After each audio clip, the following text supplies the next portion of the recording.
Hello बच्चों, let's read this question. The question से two masses A and B, each of mass m, are fixed together by a massless spring.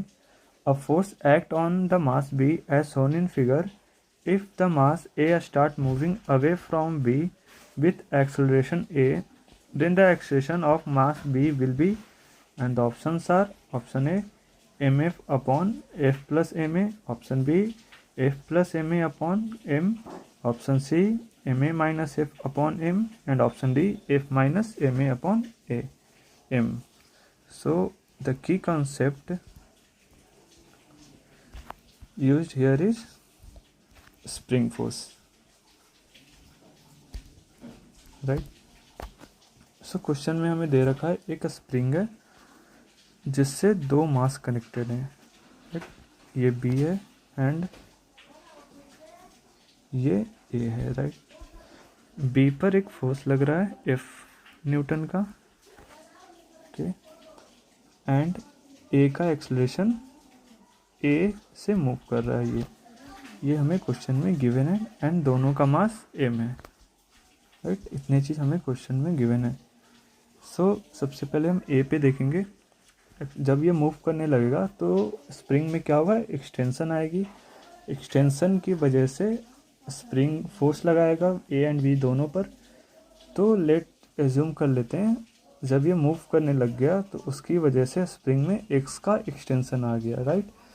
सो हम assume क्या किया, extension in spring.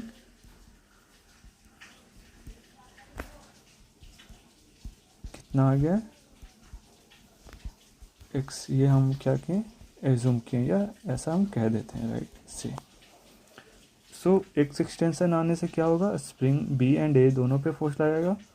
दोनों पे कितना force लगाएगा, force due to spring क्या आ जाएगा, minus K into x, right. हम जानते हैं स्प्रिंग इतना फोर्स लगाता है अगर उसमें X एक्सटेंडेड हो. सो A पे देखा जाए तो A पे फोर्स स्प्रिंग इस डायरेक्शन में लगाएगा, राइट, एंड B पे इस डायरेक्शन में लगाएगा, kx. सो अब देखा जाए A पर केवल एक फोर्स है जो इसे एक्सलेट करा सकती है, वो क्या है, kx, और वो एक्सलेट कितने से करा रही है, A से. सो हम सिंपली लिख सकते हैं kx equal to mass into acceleration, right. सो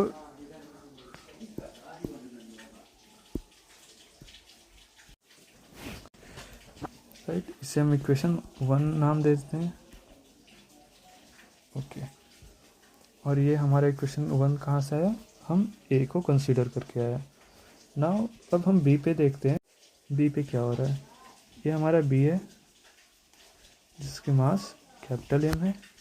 इस पर फोर्स आगे की ओर F लग रही है एंड स्प्रिंग इसकी ओर स्प्रिंग फोर्स kx अपोजिट लग रही है एंड इसका एक्सेशन हम एज्यूम कर लेते हैं AB. सो हम इक्वेशन ऑफ मोशन लिख सकते हैं by this free body diagram, F minus kx equal to mb m into AB.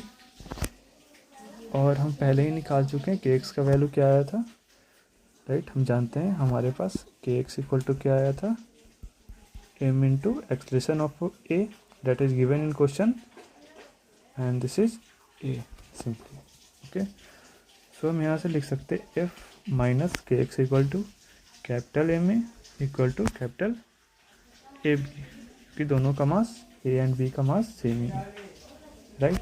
सो यहाँ से AB हम लिख सकते हैं F minus ma upon m,